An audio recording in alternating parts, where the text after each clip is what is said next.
I'm Harley Mint, and I saw Justice League. It is directed by Joss Whedon, and if you haven't seen this movie, I will spoil it for you. This is sponsored by my Linktree. You can learn more about that at the end of the review. Technically, I've already done this. This was an April Fool's prank, though, when I posted the Justice League that I edited, actually, but the hosts were Riley and Bird. I edited it. I kind of wish that I finished editing it. Like, I think I was being a little bit too ambitious with the edit, and I didn't really like it, so I stopped early. But looking back on it, I'm like, man, it would have been cool if I just finished the entire movie. It would have been one big old product, but it's like half a product. That was a fun edit, not gonna lie. But it was a lot of stress at the same time. Who knows? Do you want me to do those edits? Do you want me to do more of those edits? I'm gonna take this thing off. Ow. Alright. The movie starts with the death of Superman. It's so sad. Oh my goodness. How can Superman be dead? Man, I never thought that Superman could die, but yep, he does. And it's quite sad. The world is a worse place because Superman is dead. Steppenwolf is like, I think I can take over Earth. I think I can take over everything because Superman is dead. And he's looking for them 3 mother boxes, okay? Also, I find it interesting that the 3 mother boxes are kept separate, right? And they're protected by ladies with arrows and fishmen. And then the 3rd one is just buried. So that's fun. I find it hilarious that Steppenwolf was a tiny bit of a fight. Takes over the Amazon box. Get wrecked, Amazon women. You can always count on women to start a total, what is it called? World annihilation? What happens when the boxes get together? Well, when these 3 boxes get together, it's not a pretty sight. It's not a pretty sight at all. It's like total world annihilation at this point. Like a whole wormhole. For me, I felt like it was a little bit confusing as to what exactly the mother boxes did. I mean, I know that if they're together, they unleash a total power, but it's like, do they have like beam capabilities? Can you just like beam stuff up? Ooh, like a laser? Can that happen? That's my main question. Aquaman is a big old butthead. Biggest butthead in the world. He drinks these cool songs while he drinks, which is nice. But unfortunately, he does not want to be part of this whole saving the world thing. Very, very fun act, but unfortunately for him, well, Steppenwolf took that box. Oops.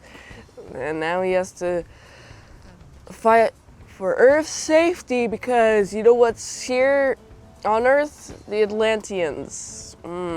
Yeah. You don't really want your people to die, huh, Aquaman?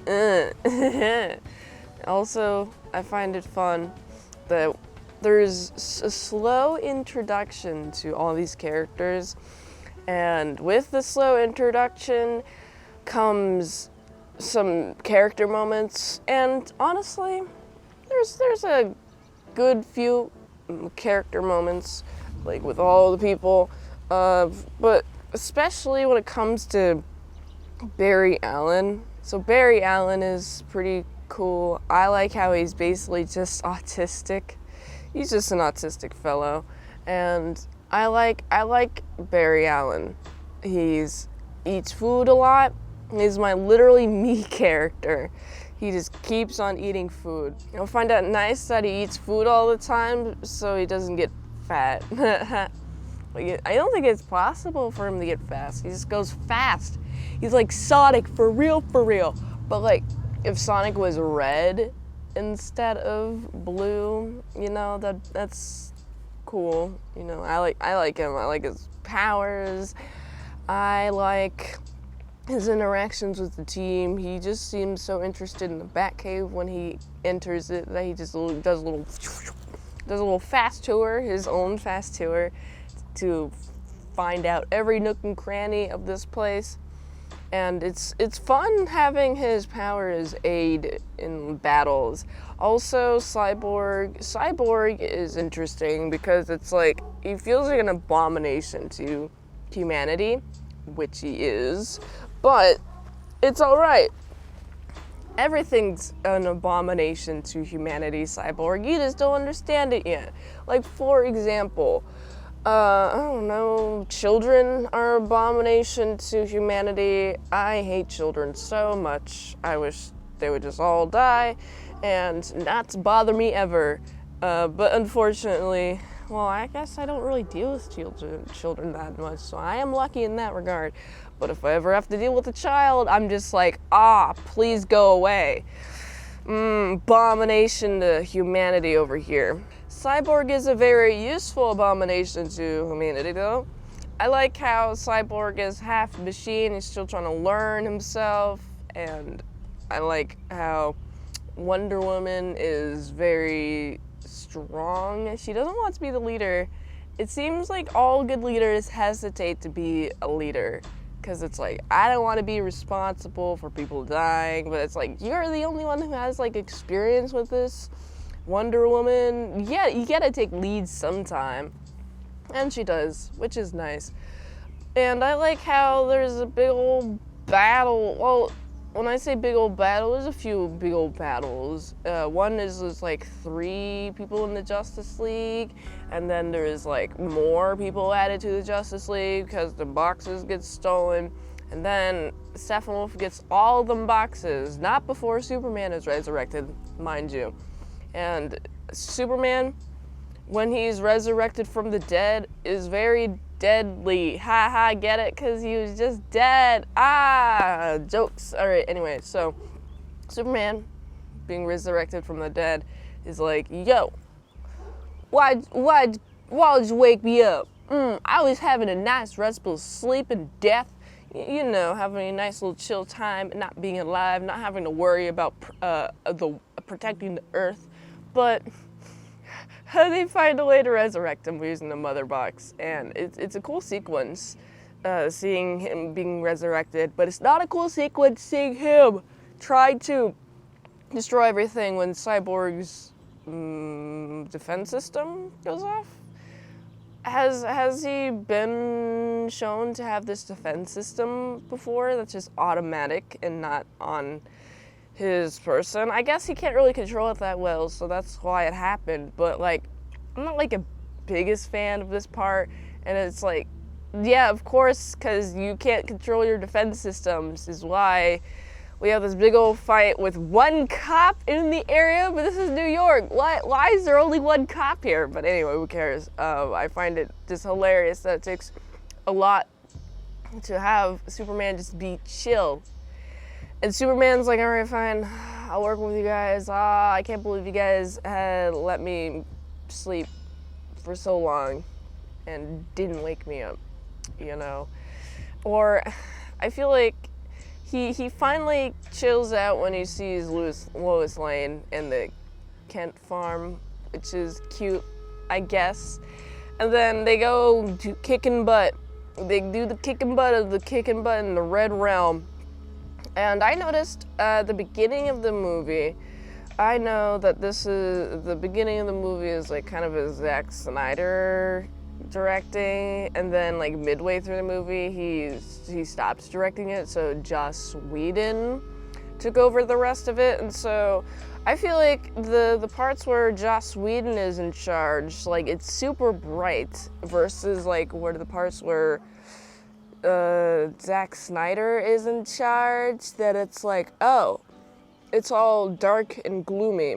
And I feel like dark and gloomy kind of fits this Justice League mood a lot more than the super bright red battle at the end.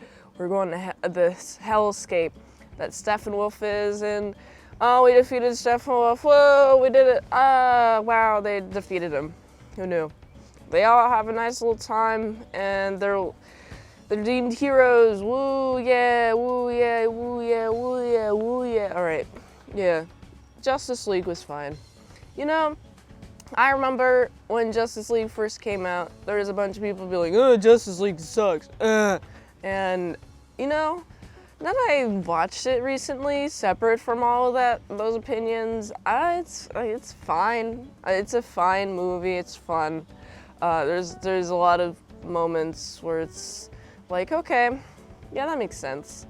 And I felt like the character introductions were fine. I just felt like there could have been more character moments. I wish there was a lot more character moments and like character interactions, except for Barry. I felt like Barry was done pretty well, although there could have been more on his end too. So that's some missed potential. I know there's a 4-hour Zack Snyder Justice League. If you want me to review that, leave a comment below. Get this to 1K video views. Get this video to 1K views, and I'll do 4 hours of Justice League. What could you possibly do with 4 hours, Zack Snyder?